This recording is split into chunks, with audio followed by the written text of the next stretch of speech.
एक बार की बात है, रतनपुर नाम के गांव में मीठी अपने पिताजी उमेश और सौतेली माँ रमा के साथ रहती थी। उसकी सौतेली माँ उससे बहुत काम करवाती। मीठी, कुएं से पानी लेकर आओ। हाँ माँ, अभी लाती हूँ। रास्ते में धूप से बचने के लिए वो एक लीची के पेड़ के नीचे खड़ी हो गई। तभी उसका ध्यान लीची के पेड़ की तरफ गया। लगता है इसको पानी की जरूरत है।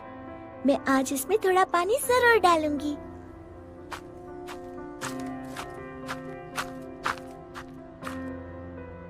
लौटते समय मीठी अपने घड़े से थोड़ा पानी लीची के पेड़ में डाल देती है। अब ये उसका रोज का नियम हो गया। जाते समय थोड़ी देर रुकती और आते समय थोड़ा पानी उसमें डाल देती।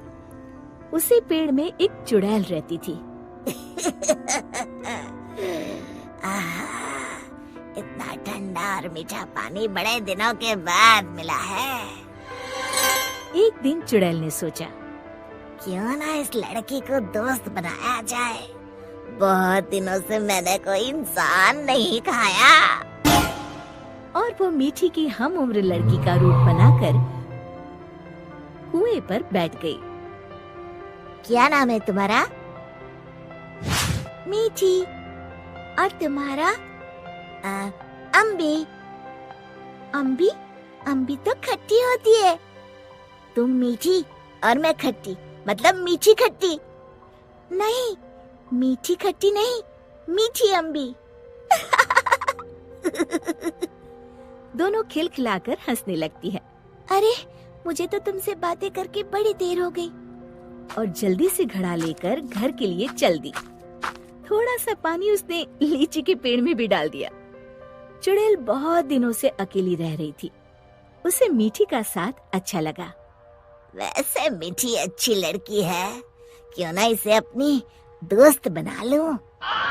ऐसे ही रोज मीठी और अम्बी कुएं पर मिलती और ढेर सारी बातें करती, खूब हंसती, खिलखिलाती। एक दिन, आज तो बड़ी देर हो गई, मीठी पानी लेने नहीं आई। क्यों ना उसके घर जाकर देखूं। ये सोचकर चुड़ैल मीठी के घर पहुंच गई। वहाँ उसने देखा, मीठी, अभी तक तुमने बर्तन नहीं धोए और पानी भी नहीं लाई। बस माँ, खाना खाकर अभी बर्तन धोती हूँ। कब से खा रही हो? जल्दी उठो, बहुत काम है। खाना खाकर मीठी बर्तन धोने लगी। आज मैंने लीची के पेड़ में पानी भी नहीं डाला और न ही अपनी दोस्त से मिल पाई।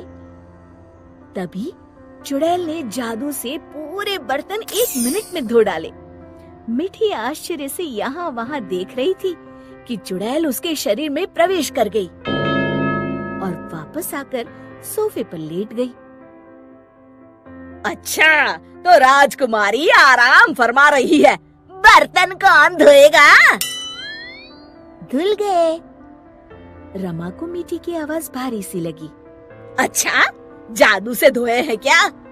हाँ। अब झाड़ू कौन लगाएगा? कपड़े कौन धोएगा? तुम। और कौन? अच्छा, तो मुझे जवाब देती है। ये कहते हुए रमा ने मीठी का हाथ पकड़कर झकझोर दिया।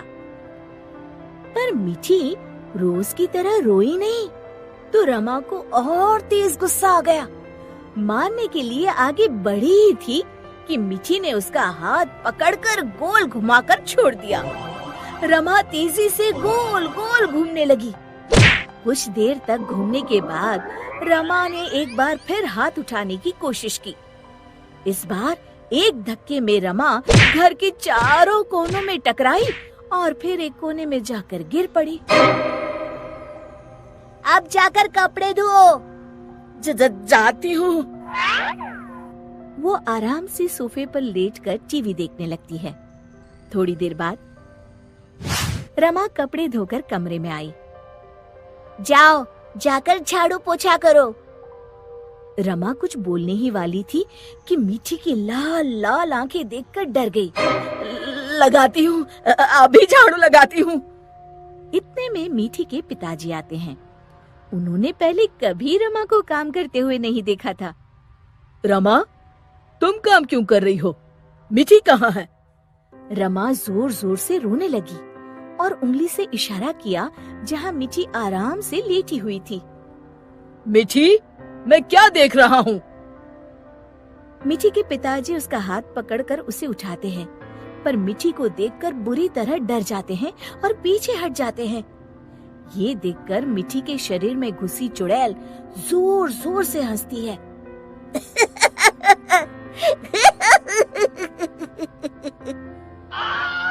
उमेश समझ जाता है कि मीठी पर चुड़ैल का साया है। कौन हो तुम और यहाँ कैसे आई? तभी चुड़ैल मीठी के शरीर से निकलकर लहराती हुई सामने खड़ी हो गई और गूंजती हुई आवाज में उसने कहा, मैं अम्बी हूँ। क्या कहा? अम्बी मतलब लीची वाली चुड़ैल?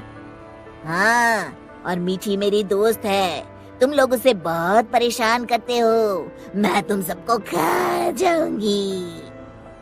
उमेश और रमा डर के मारे थर थर कांपने लगे। हमें माफ कर दो अम्बी, आज से हम ऐसा नहीं करेंगे। हाँ हाँ, हमें माफ कर दो, आज से हम ऐसा नहीं करेंगे। मैं कसम खाती हूँ, मीठी को अपनी सगी बेटी की तरह ही रखूंगी। नहीं, तुम सब झूठे हो।